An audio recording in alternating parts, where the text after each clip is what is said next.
What on earth is that? It's a Journey into Comics Network production!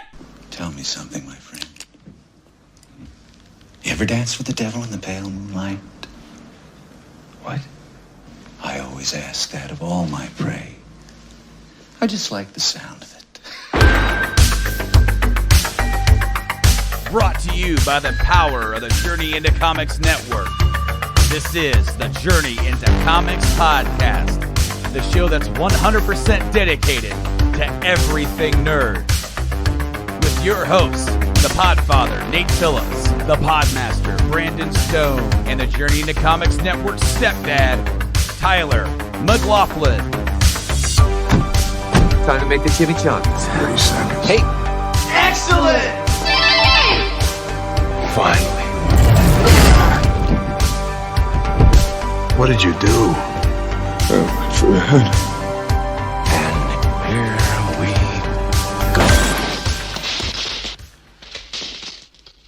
Can somebody tell me what kind of a world we live in where a man dressed up as a bat gets all of my press? This town needs an enema.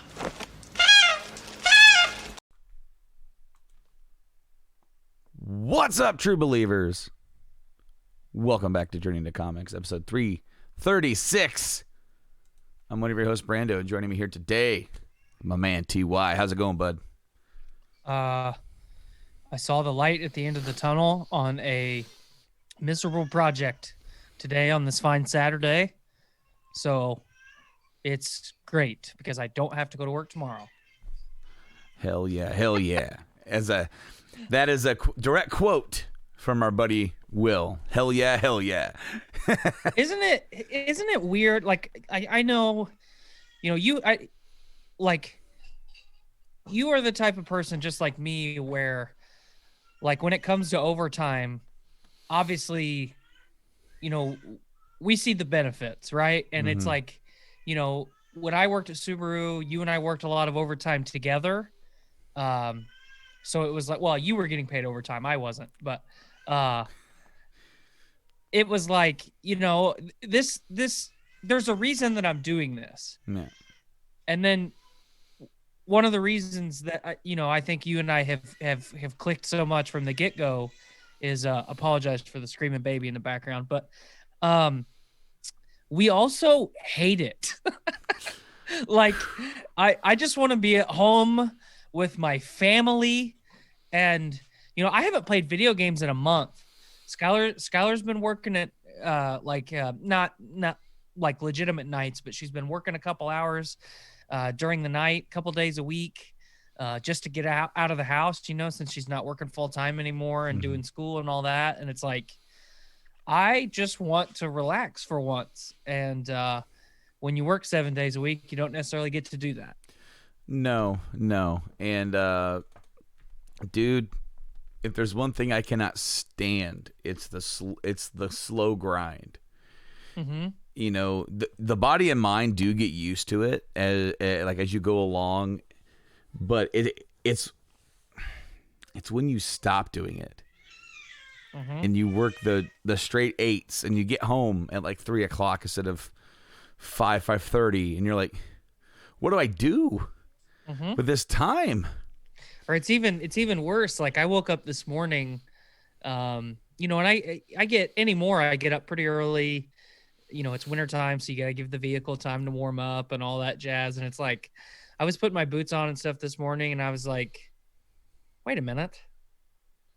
Is it Monday? No, it's like Wednesday. I had no idea what day of the week it was today. Because I'm still groggy and tired and all that, but it's like I've worked so many days in a row that I don't know. Like, before it was, man, it sucks, I got to work Saturday.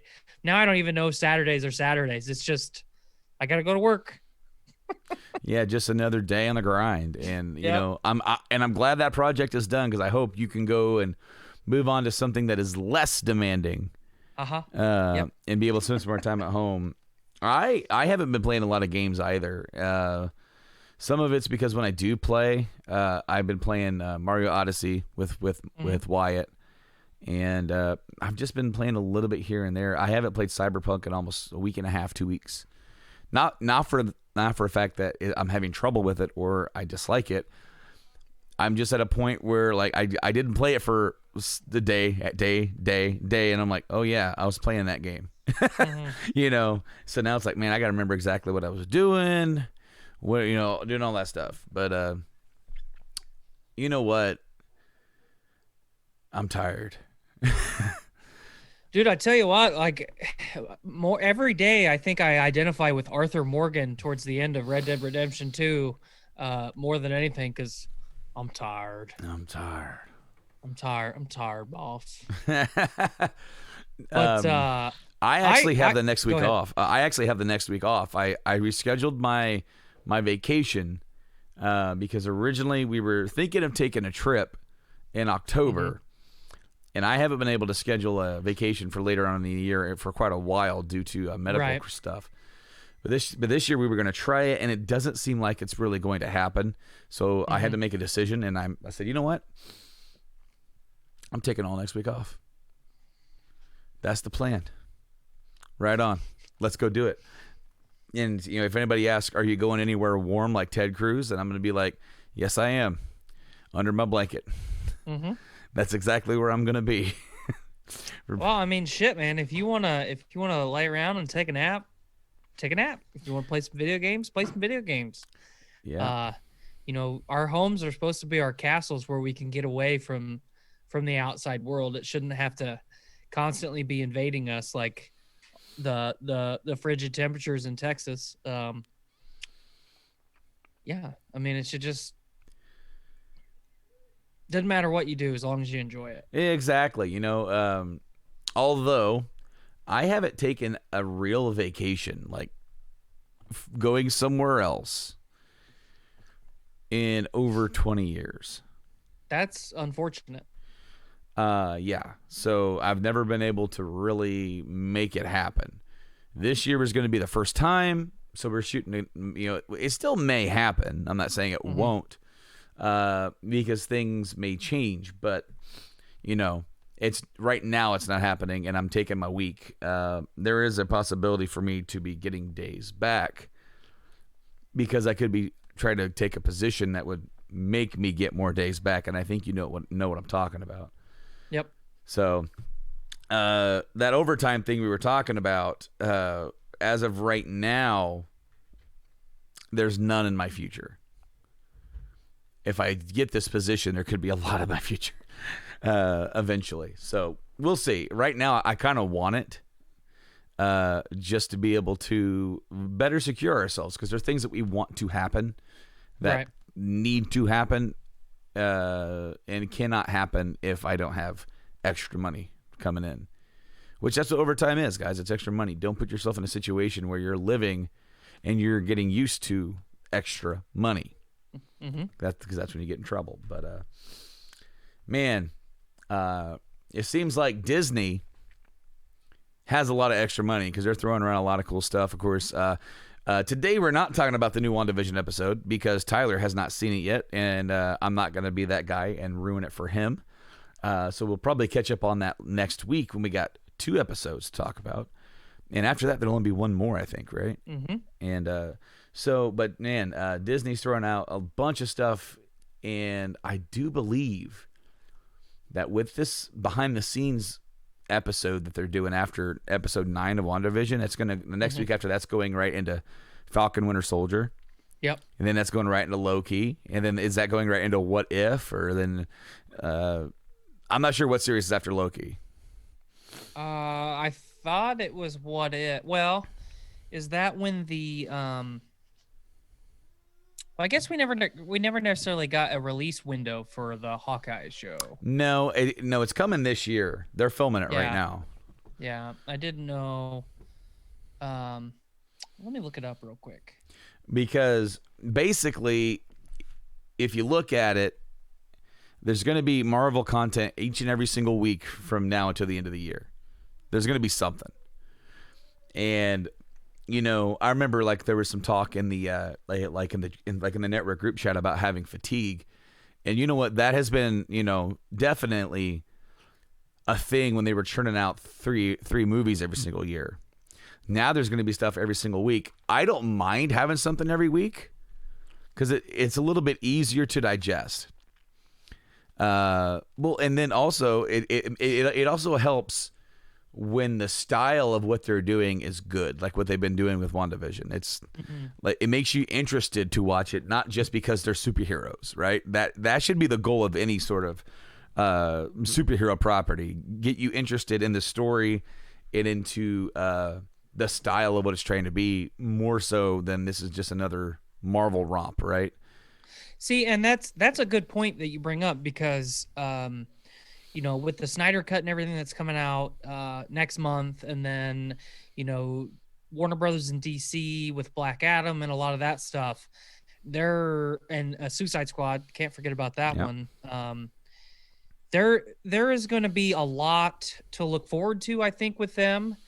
And I think now at this point, what really differentiates Warner Brothers, DC, and Marvel, Disney is that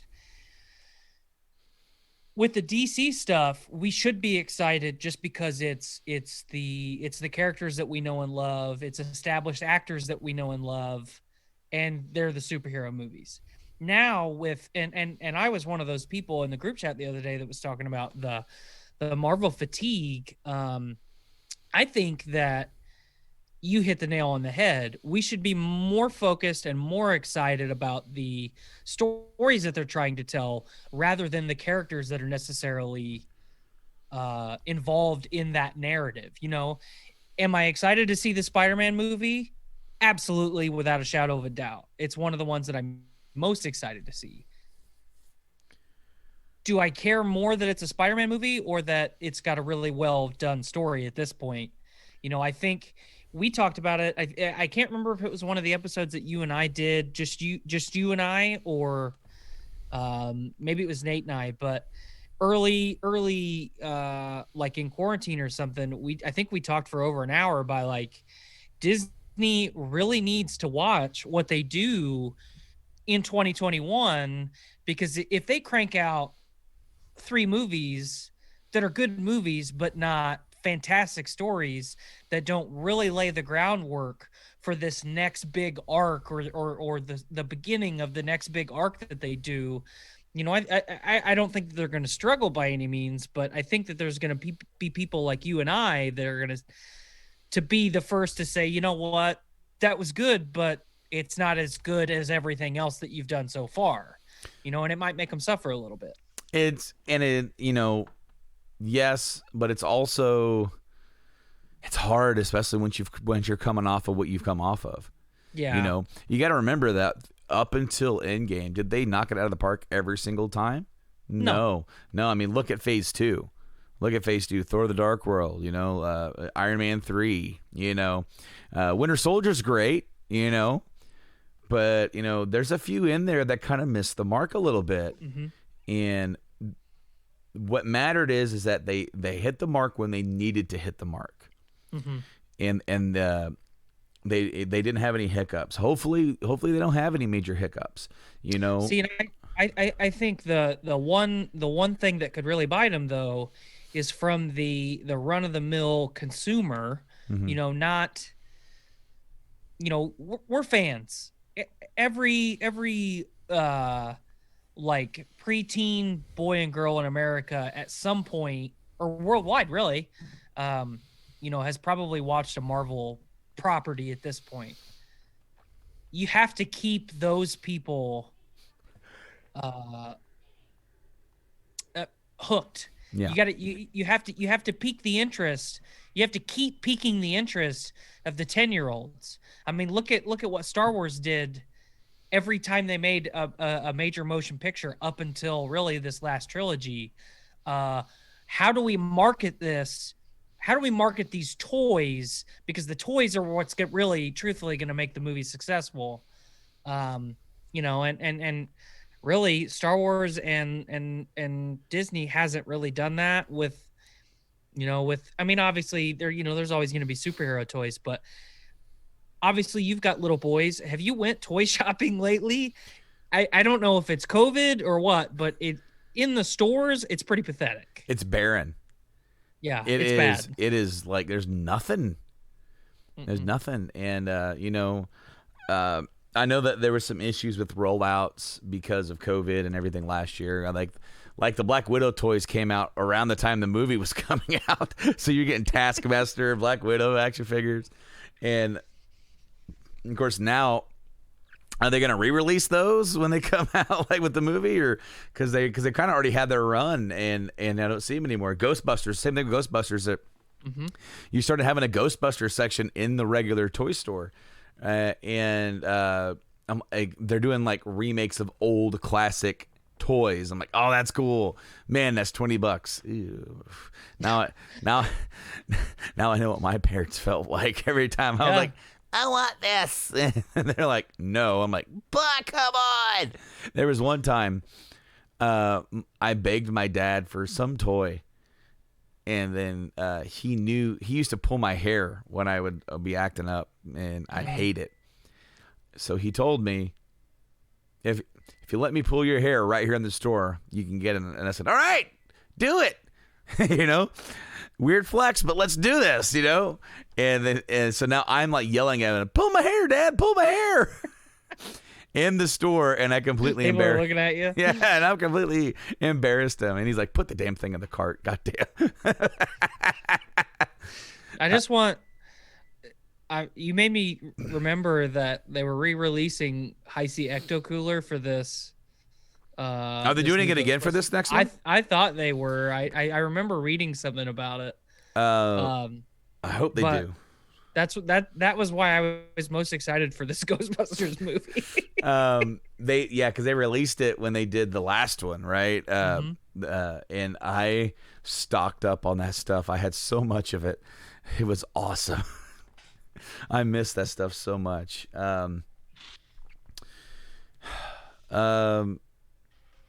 So Nate sent us a little article, and they are finally doing comic book continuations of Batman 89, Superman 78, and the Batman one, of course, is going to be stories after Batman Returns. I actually did see another article where they did some character art to show what the characters look like. Obviously, they're not going to completely rip off the actor's likeness. But it is the Michael Keaton era, so he does kind of resemble Michael Keaton, but everybody else kind of has like versions of like classic Commissioner Gordon mixed with the Commissioner Gordon that was in the movie. So like, if you looked at it, you know exactly who it is, and you go, oh, I see what they're doing here. They're trying to make it look like the guy that was in there, but also make him not rip off his appearance,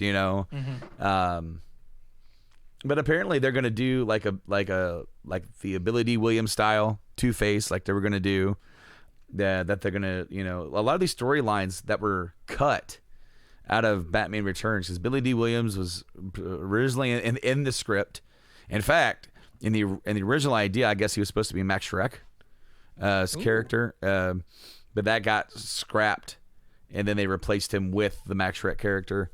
And then there was actually going to be a whole Robin storyline, and Penguin's circus gang was going to attack the circus, and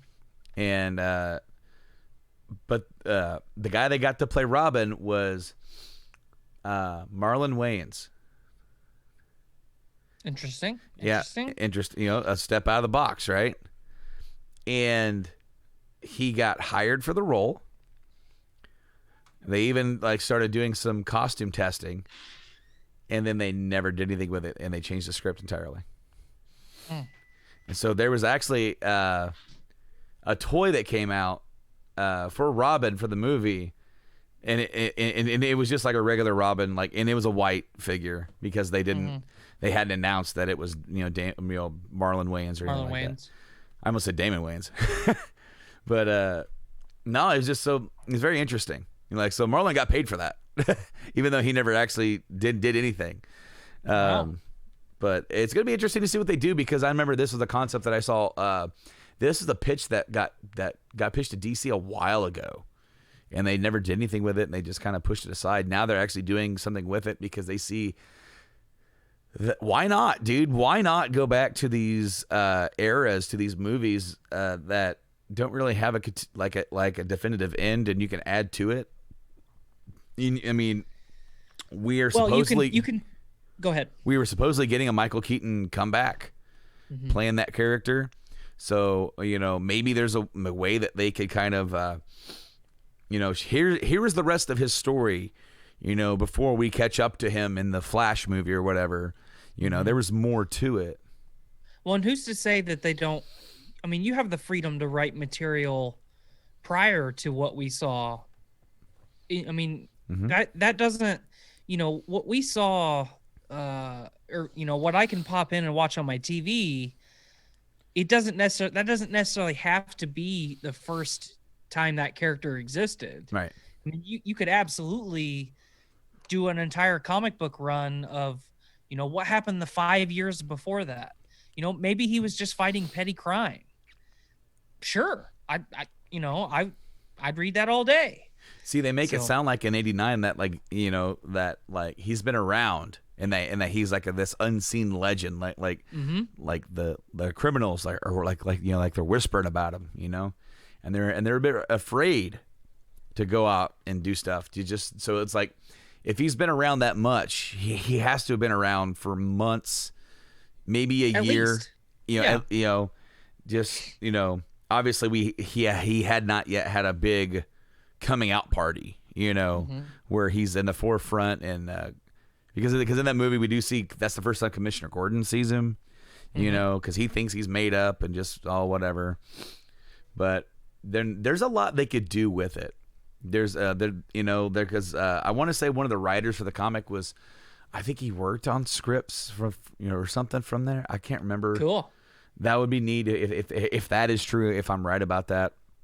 So like if they're gonna start adapting some of these stories that didn't make it to Returns and beyond, and whatnot. But see, with Superman, I'm a little bit confused about it because I got less information about that.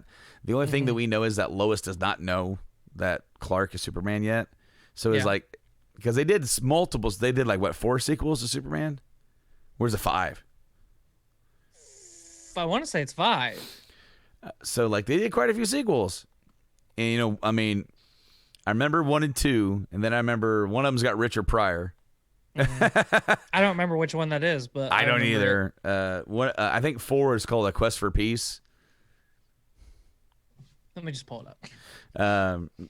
Turns out there's 15 of them. Oh God, seen them. Christopher Reeve. But I just think it's really neat because, in the comic realm, we got our continuation of Batman Beyond. We never got a true finale or a continuation of that in the cartoon verse. Of course, now there's the rumors that they're doing another season or bringing a revival of the original series back for HBO Max, which I'm all on board for. Give me 1080p high def Batman animated series. I'm on board with that. But okay, there was Superman. Hold on. There's Superman 2, and then there's 2 versions of 2. There's the regular 2, and then there's the Richard Donner cut, kind of like the Snyder cut. Hold on, my computer had a stroke again. Okay. Oh no. There is 4. Superman, Superman 2, Superman 3, Superman 4, The Quest for Peace. The Quest for Peace. As I said, I only really remember 1 and 2. And I remember Richard Pryor's in one of the other ones. I think he's in 3. He's in 3, yep. I'm going to be totally honest with you. I have never seen 3. One of these days when they're back up on HBO Max, I might have to sit down and just kind of marathon them, watch them. Because, it's interesting because the first one came out in 78 or something like that, right? 78. It was 78, 80, 83, 87. So so think about that. The last Superman movie came out 2 years before Batman came out, right? And that first Superman movie, there was nothing like that. That was the real first big superhero movie. And it really set a standard for the time. And then, you know, they would do sequels, and they would do in the 80s you see other stuff and other properties get made, but then the next big landmark one is Batman. You know, and then, well, especially, you know, the 80s was the time of the action hero. Yeah, absolutely. You know, we were more concerned with Terminator and you know, just plug any Jean-Claude Van Damme, plug any action hero. I mean, look at the amount of money that Schwarzenegger, Jean-Claude Van Damme, Sylvester Stallone, and Steven Seagal made in the 80s. Like, ridiculous. Oh, dude, and then you have like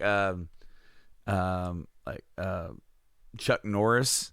Yeah, I forgot about Chuck Norris. Yeah, he was in there doing his thing. You know, Bruce Willis. You can even start throwing him in there because he came out to play for Die Hard. And right. That got him started. But no, that was like that big over the top, you know, action movie. Lethal Weapon. Lethal Weapon was another one. Mel Gibson, even, I mean, doing all the stuff that he did, you know, Mad Max and you know, and Lethal Weapon. You know, funny thing about Lethal Weapon, you know, we were talking about how Marlon Wayans got hired and got paid, and never did anything. So when they were making Lethal Weapon 2, they hired man, crap, I'm gonna look him up now because his name's on the tip of my tongue. A crazy motherfucker. He's the villain in Lethal Weapon 1, or one of the villain. Gary Busey. Okay. Sorry, for some reason Gary Busey's name just Gary Busey. So Gary Busey dies in Lethal Weapon 1. The producers hired him again for Lethal Weapon 2. Having forgot that he died in 1. So Gary Busey was like, he didn't know the story. He's like, fuck yeah, I'll do it. You know, like that was a lot of fun doing that movie. And be cool to see everybody again. And he just thought, he goes, I mean, I wonder how they're going to bring me back. Are they just going to, how did I live? And then they're like, oh, wait, you died. Sorry, Gary. But they still paid him the full amount. Wow. Yeah. So once again, you know, in Hollywood, sometimes it's cool if you don't get the role. If you've signed on and then they don't use you. Well, you know, you had a guarantee of about $65,000. So that's what we're gonna pay you, and you don't have to do anything. I don't get that lucky. I know. Me either. You know what? You're supposed to work today. We're gonna send you home and pay you. Oh man. Yeah. Yeah. That would be awesome. No, but you know, just to say, you know, to close that part, I am excited to see that pitch got accepted finally. Batman 89, we get to see more of that verse. Because I just kind of thought that was a no-brainer for a comic book. Of like, why would you not explore that? Because the most we ever got before was it was pitched, and there was some basically tester art that the guy drew up of Billy D. Williams as Two-Face, and there's Michael Keaton as Bruce and Batman again. So yeah, it's like, no, like that'll definitely be cool. Let me ask you this. What's up? Obviously, you know, there's the news of, let me rephrase that. We love the Batman animated series and the Batman Beyond series, right? Yes. Two of the greatest animated series of all time. You know, narrative, voice acting, character work, like the whole shebang. Like, they are perfect. The Mask of the Phantasm movie, I still have my original VHS. Like, same. What an incredible story. You know, I went back and rewatched it not long ago, and it is like, it still holds up to this day. It is top notch. It was so good for an animated film. How would you feel, like, say this comic continuation works out for the 89 Batman and Superman? How would you feel if they pitched that as a new Batman animated series? I mean, how cool would that be? That would be awesome because it would be easy to get a lot of the guys who are involved who are still alive if they want to come do it and if you can afford it, because that would be the other part is like, obviously they're like, they got some good stuff going on with Michael Keaton. If they call Michael, it's like, hey, do you want to do this voice? It's like, obviously, why is Michael Keaton doing superhero stuff now? He wants that money. Yeah. You know, because there for a long time he didn't do anything. He only did what he wanted to, you know? He even said that one of the only reasons that he did Batman Returns is because he wanted to buy some land. he wanted to buy this ranch and because he was timid about doing a sequel. He's like, man, I've already done it, and there's not really much of a lot of me in this movie. It's more about the villains, because which is fine, but he wasn't getting much out of it. Right. Which is why when you watch the first movie and the second movie, there's almost like a distinct character change. You know, in the first movie, he's more brooding. He does actually have the kind of the mask and the unmask, like of that. And he seems way more mysterious. In Batman Returns, he's very much just kind of like hanging out, just acting more normal, just more casual. Which I love Michael Keaton, so I'm not mad about it. Because like then of course you see other people's takes on it. Val Kilmer comes across very well as a rich kid. Mike, George Clooney doesn't really play the dichotomy very well at all. He just plays the same character. Bat nipples. Which is funny. Bat nipples. Oh shit! He does kind of like Adam Westy. He's not like Adam West, but it's what reminds me the most, because it's like Dollar General Adam West.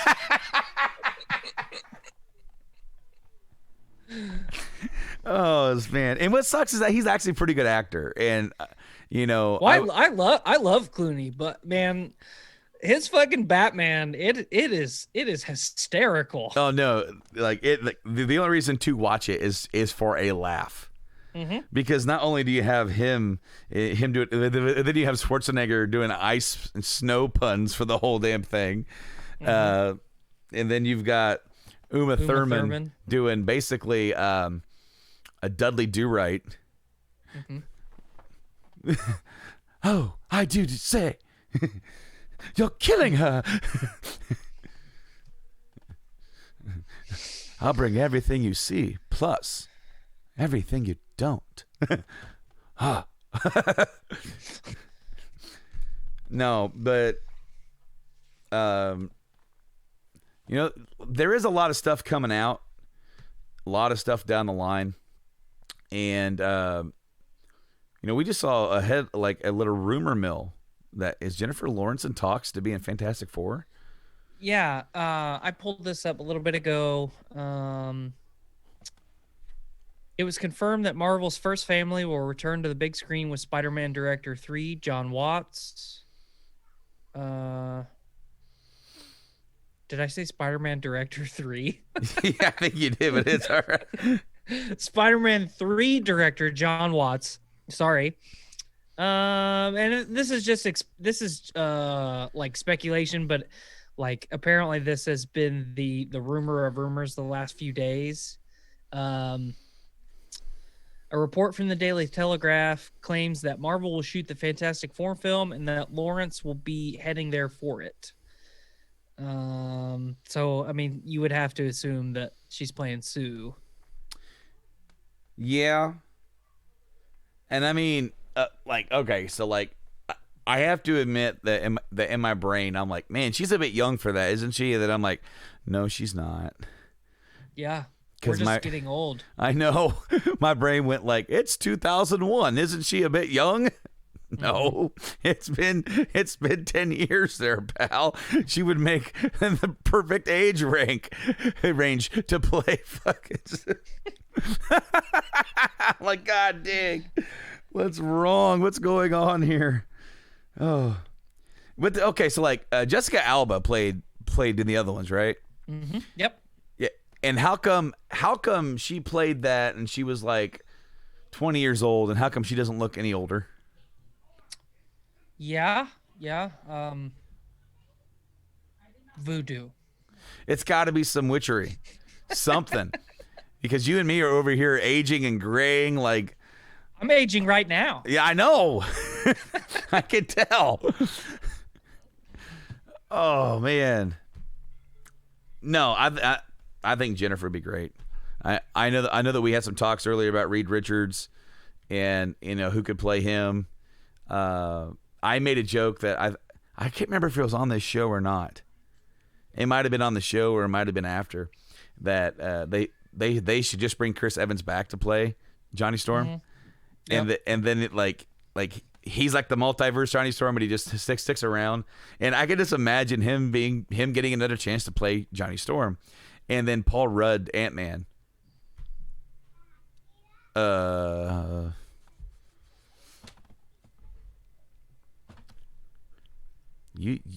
You look like Steve Rogers. I've been getting that a lot lately. Mm-hmm. Huh? No, I'm Johnny Storm. Human Torch. Uh-huh. And they're all sitting there getting briefed by like Doctor Strange, and you see Paul Rudd leaning back looking at Johnny Storm's ass. Mm-hmm. That's America's ass.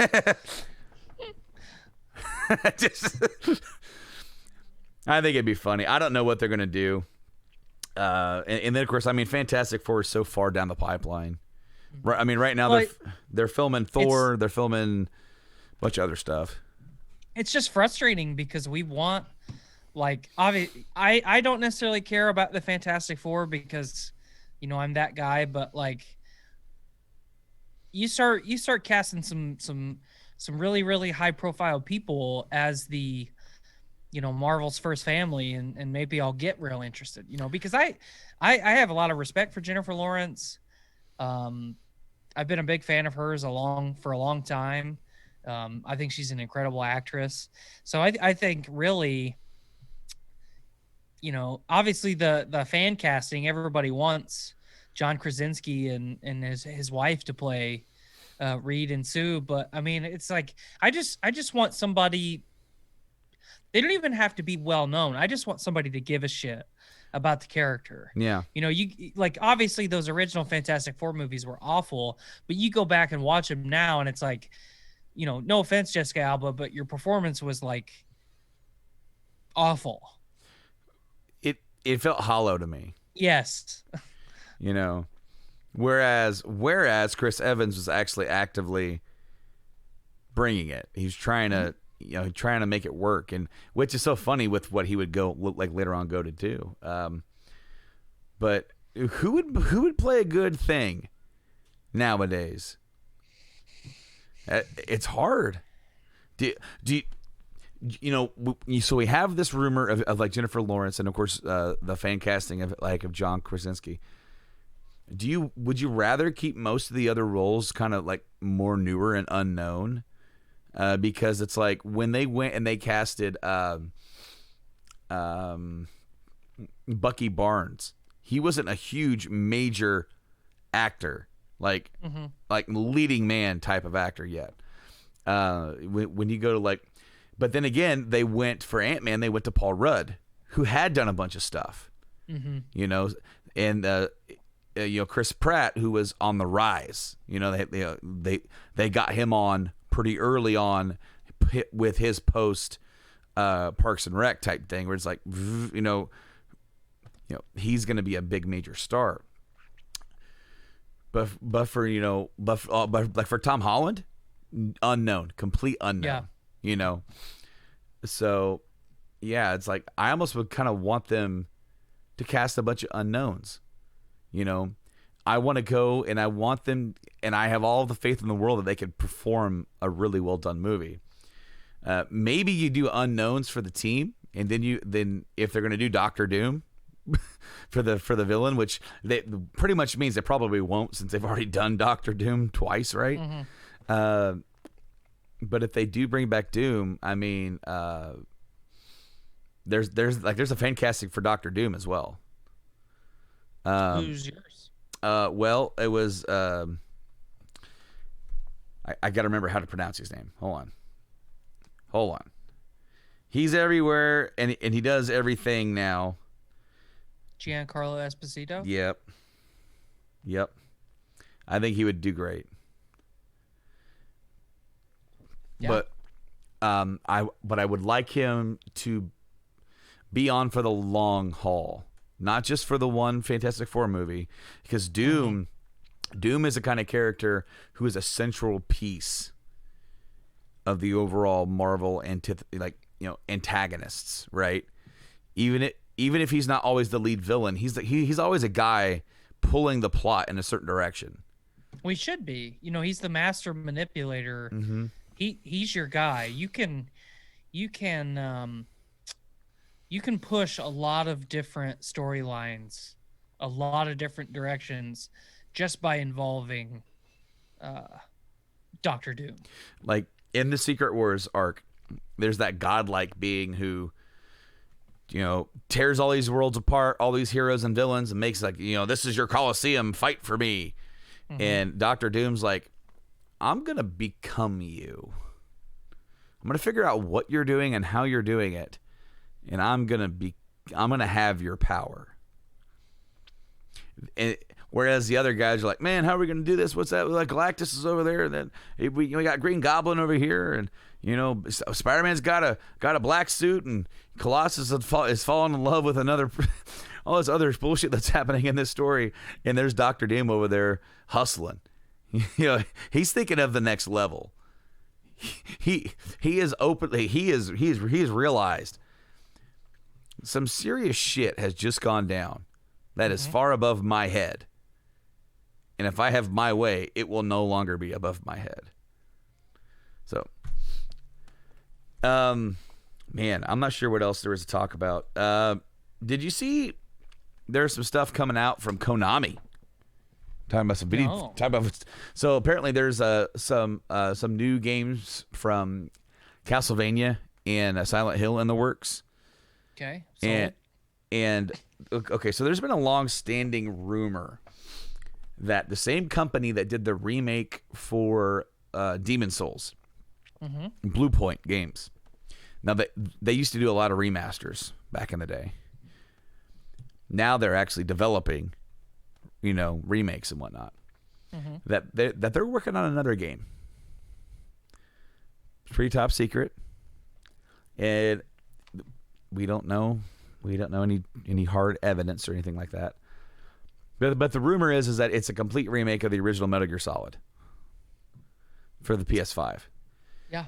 And so a few years ago, like 2017, out of the blue, I'm trying to remember the guy's name. Is it Robin Atkins Downs? He's like a voice actor. He's in a lot of different stuff. He plays Kazuhira Miller from Peace Walker and Phantom Pain. He had a meeting with the voice director, longtime voice director for all the Metal Gear games. And they were having lunch or something, and they were talking. And he just posted a bunch of like video stuff to his Instagram, and people were like, "Oh, you're having lunch? Okay, what are you guys talking about?" And basically they were like, "Yeah, we can't say, right?" Okay, fine. But there was one thing that got said is that she said they need to call Paul Eiding. He voices Colonel Campbell. So then, shortly after that, Robin tagged David Hayter in a tweet that said, Snake, I have a mission for you. And then David Hayter replied sometime later, just with the gif of Michael Corleone from Godfather Part 3. Just when I think I'm out, pull me back. And then it went radio silence. So a lot of people are thinking that they were teasing something that they knew they couldn't talk about, and then they just dropped it immediately, just to fuck with people. And you know what's incredibly sad? Huh? Like news like this, obviously a Metal Gear Solid OG remake would be like incredible. You know, to even if you like no quality of life improvements, you just make the graphically just make it current, like next gen. Keep everything the same in the game, like even the gameplay, like I would still like explode. And see, the thing is that there are some rights issues, or there has to be, because Silicon Knights made the GameCube remake, the Twin Snakes, and it's basically the same game with MGS 2 and 3 style of gameplay, where you can go first person and hang from the ledges and do that kind of stuff. But the game was remade from the ground up using the same graphics engine and gameplay, and we haven't gotten anything from that. You know, and even and that's not that wasn't Hideo Kojima's original vision. He let the guy that was directing that go off and do your own thing, have fun, kid, right? In fact, he had fun watching, see what they did with it. Right. So much so when they did MGS5 and they went back to Shadow of Moses, the original location for the original game, they used the audio from the remake, but they did not use the gameplay. They used the original style gameplay for that nostalgia, because he liked what they did with the audio by lessening the accents on Mei Ling and on Naomi, and he actually used that for those characters in that game. Like, he's like, yeah, that makes a lot more sense, that they wouldn't be so harsh or whatever. And maybe that wasn't directly his choice. It was more like the localization choice for the North American release. But if you're telling me that they're working on it from the ground up in the Fox engine that they made MGS5 with, MGS1, like, that almost seems like it's like too small of a setting for that kind of gameplay. But I'm all in for that. Yeah, I'm sold. But that's just it, man. There's stuff coming out, but there's just not a lot of stuff coming out. It's like we had that Nintendo Direct, and it was a lot of just. Here's the problem too. It's like, as far as anything, this is one of the things I was gonna say. I forgot. Like I'm really pumped for news like this and rumors, and I get excited, and it's like I shouldn't be excited because I can't play them anyway. Right. Yeah. Right. I'm to the point now where I'm strongly considering building a gaming PC, because I can't. Why shouldn't I build a PC that I can do everything I want with, when I realistically can't buy a Series X or a PS5 for at least another year, probably. It's not realistic. I was pretty upset that they did another Best Buy launch yesterday while I was working, and I found out about 2 hours later, and they were gone. For PlayStation. So it's like, I've got my little gaming laptop here. It's pretty cool, but I'm just not much of a PC gamer, to the point I get what I've come to call it the Tyler rage. When I get unmitigatingly just angry at but it's like a focused rage. And that's me. Yeah.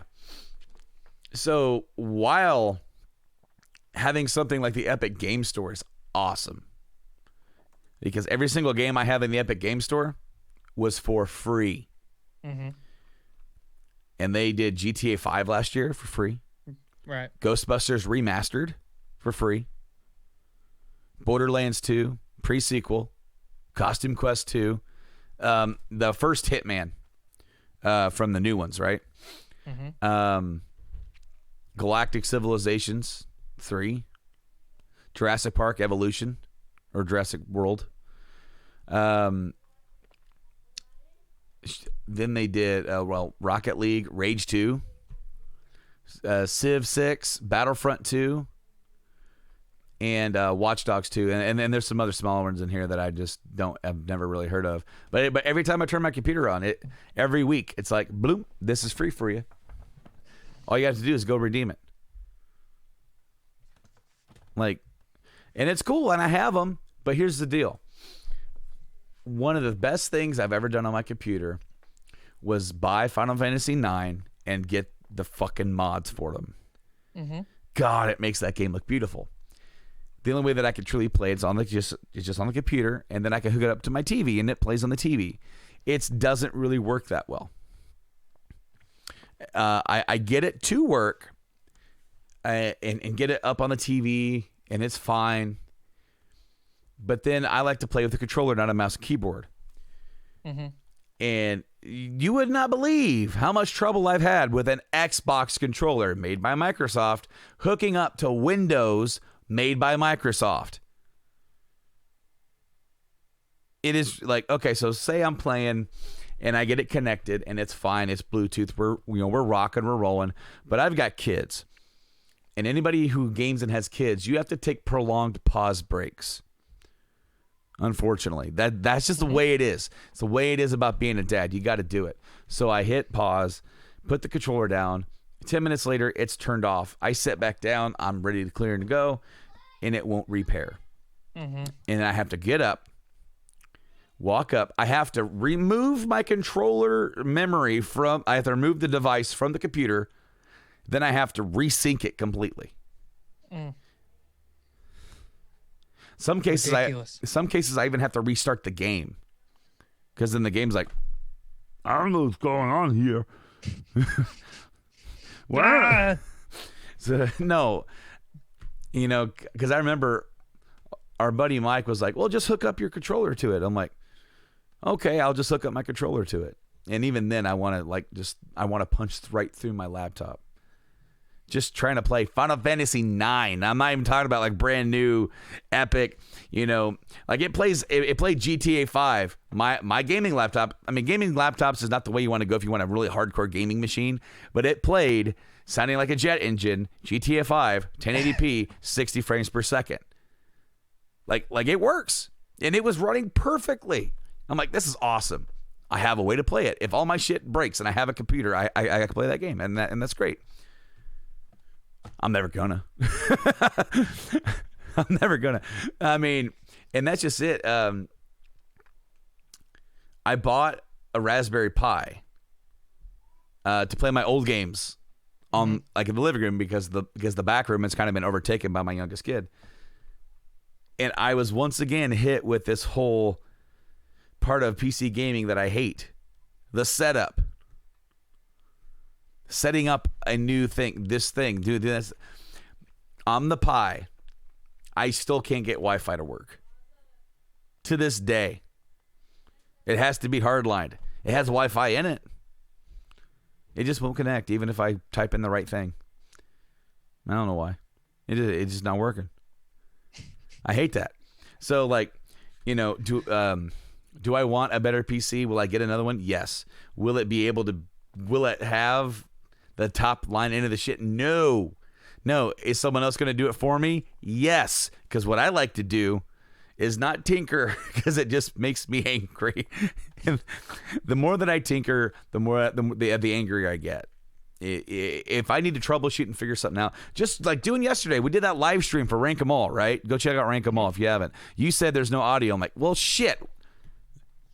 So I eventually ended the live stream. There's audio on the recording.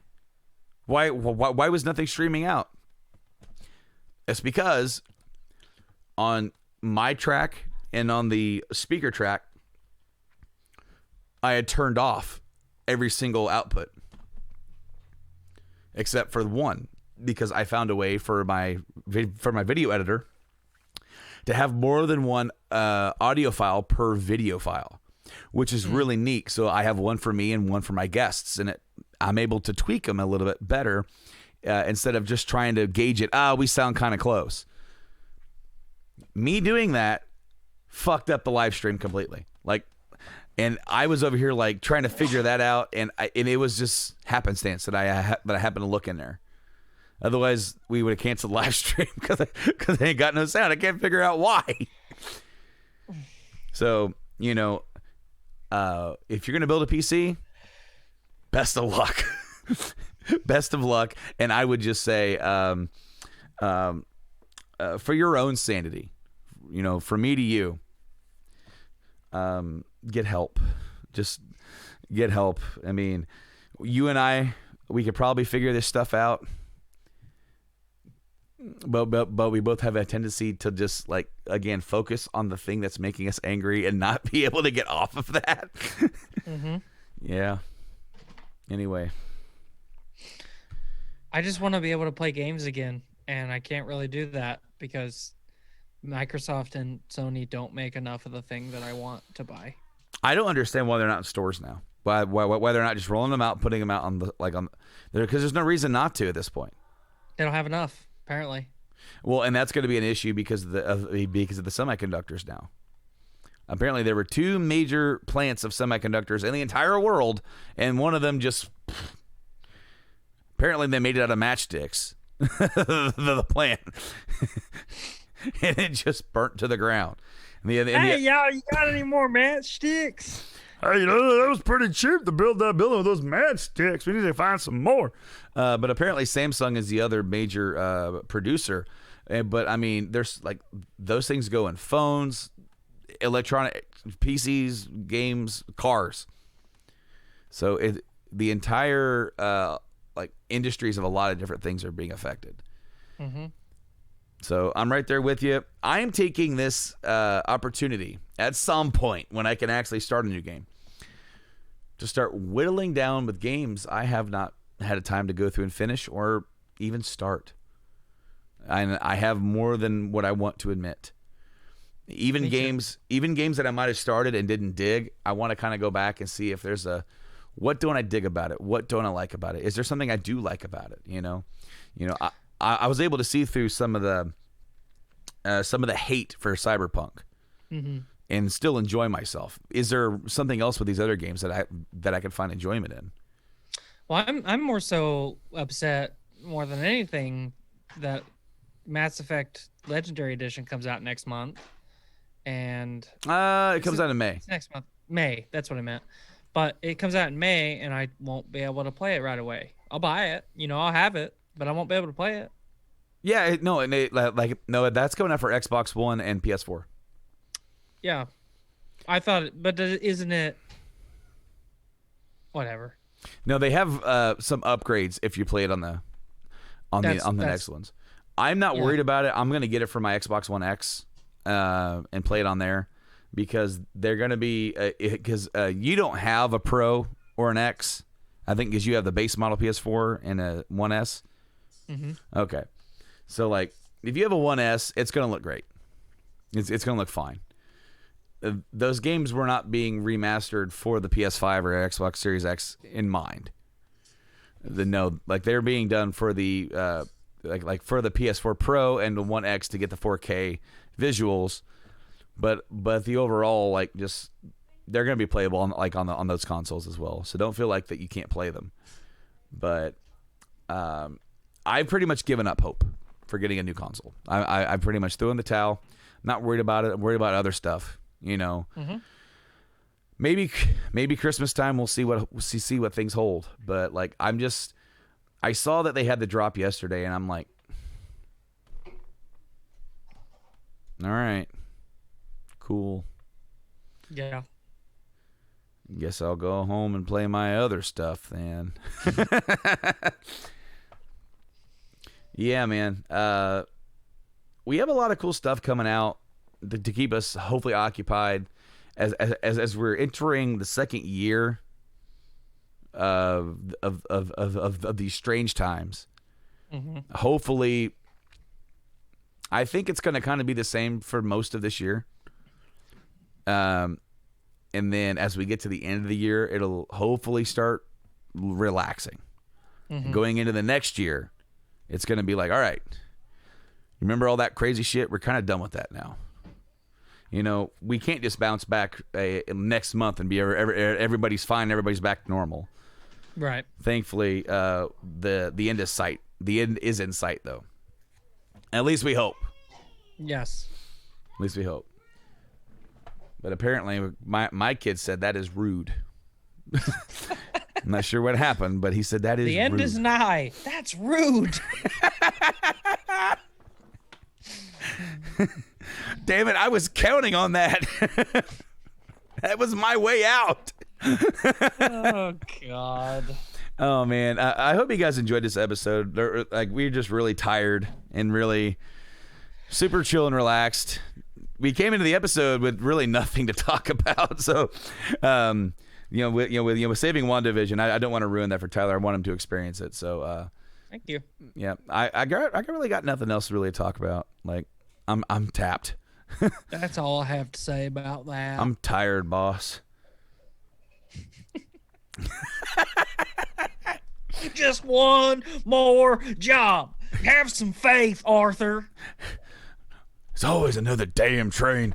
Anyway, what do you think of the casting for the Last of Us series? We haven't really had a chance to talk about that. I love it. Love it.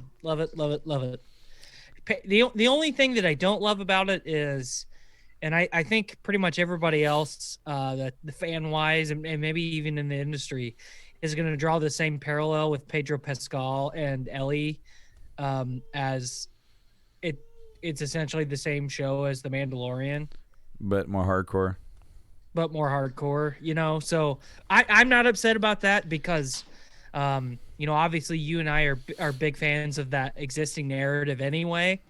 So as long as they stay semi true to that, and Pedro is obviously incredible. He's phenomenal. I forget her name, but she's phenomenal too. I mean, she was one of my favorite characters in Game of Thrones. Even as infrequently as we saw that character, she had a lot of fire. Yes, it a lot of passion. Yep. So I'm ecstatic. The what I'm really excited about is and I know you haven't watched Wonder Woman, and it's kind of hard to say without giving a slight spoiler. It's not a story. It's not really a story spoiler to say that the character that Pedro Pascal plays loves his kid. Okay. But just imagine taking that for granted, almost have it ripped away from you, and then be able to get it back and then see the other side of that. Right. With Pedro, we got to see that he almost, for his own selfishness, sacrificed the one thing that he loved the most, and that was his kid. And then it took that to kind of snap him out of that. Mm-hmm. And then at the end, he's like hugging his kid, and you, as a father, you just get emotional. It's like, even if like I would never do what he did, but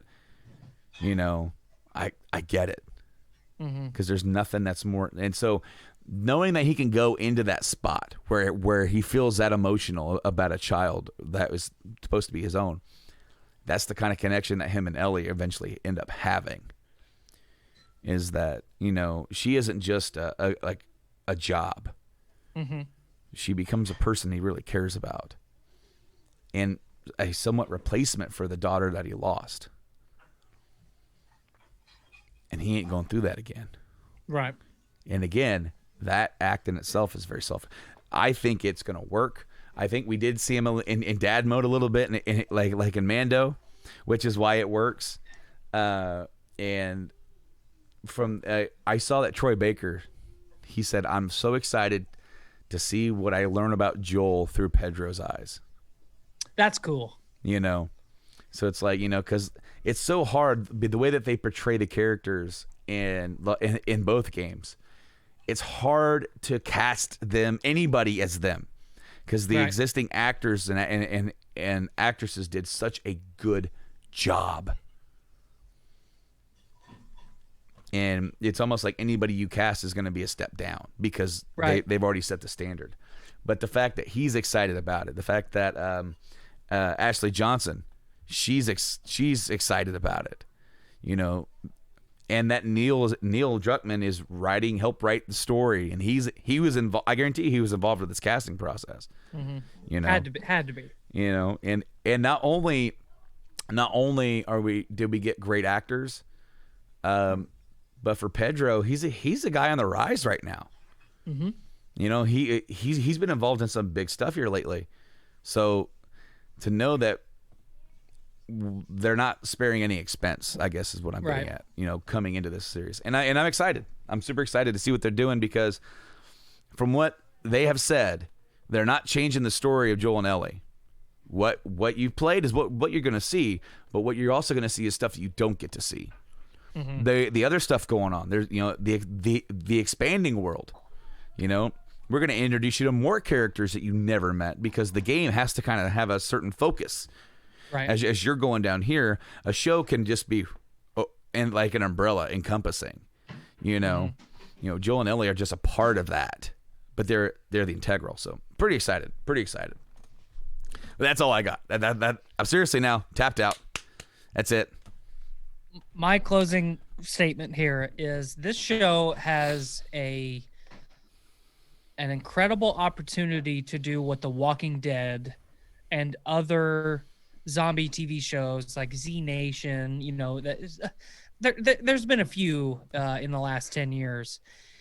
They have an incredible opportunity to do what they couldn't and continually be impactful. Yeah. Because if I walked up to 10 random people right now and asked them what they thought about the Walking Dead TV show, 2 or 3 of them would say that show's still happening. 2 of them would probably say that it's crap. And then the remainder would say, oh, we like that show. We still watch it every now and then. And that's the extent of it. And that's not fair to that. That's not fair to The Walking Dead. And if something like that were to happen to something like The Last of Us, that would be even more unfair. I don't think we're going to have any risk of that, because when it comes to something like HBO, they have shown that they don't care if something only goes 4 seasons, as long as it tells a good story. And, they're going to be able to continually make money off of it after the fact. But the fact that the showrunner said that this is Joel and Ellie's story, and that's the centerpiece. So we know that there's impactful moments that happen across the board with that. I mean, I would love for the first episode to be a normal, everyday thing, and then the things don't go wrong until the very end. So you spend a whole day getting to know Joel's daughter.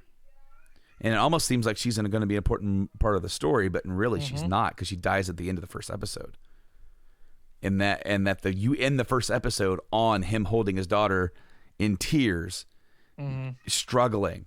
Dude, that was something that when I watched, I've watched a lot of behind the scenes for Last of Us, and they filmed that scene like 8 times in one day. I remember you and I talked about it, yeah. And Neil's like, you don't have it yet. And he's like, what do you mean I don't have it yet? Of course I have it. I nailed it. And it was just Neil's like, Joel is supposed to be feeling 17 different emotions, all in the matter of like 20 seconds. Panic, fear, I can fix this. She's gone. Despair. Hopelessness. Denial. And I remember showing somebody the intro to that game, and they were never going to play it, but they heard me talking about it, and they're like, why is that game so good? And I said, watch this. And I think we sat like somewhere and watched it, like in a parking lot. And he started getting emotional because he had a daughter. He didn't know who these characters were, but it was just for that short 20-minute opening. He was like, okay, I get it. Like, they were able to do something like that. Like, because he's a guy that he doesn't always see games as that art form. It's right. like, he knows it can be, but a lot of times he closes that part off. It's like, oh, they're shooters and have fun. Like, no, they can go that far. And if they do that and they replicate that in the show, as you said, able to keep it impactful, able to keep it must-see television, they got a winner, because the main story is already that. Well, guys, that does it for us here today. Pretty sure got nothing else tapped out. I got to go check on my meat. I got to go make sure that I'm smoking some barbecue, and I'm all about that. Are you rocking the blanket? Fuck yeah, you're in a warm place right now. Yeah. See, I don't need a blanket because I'm sitting right over my vent.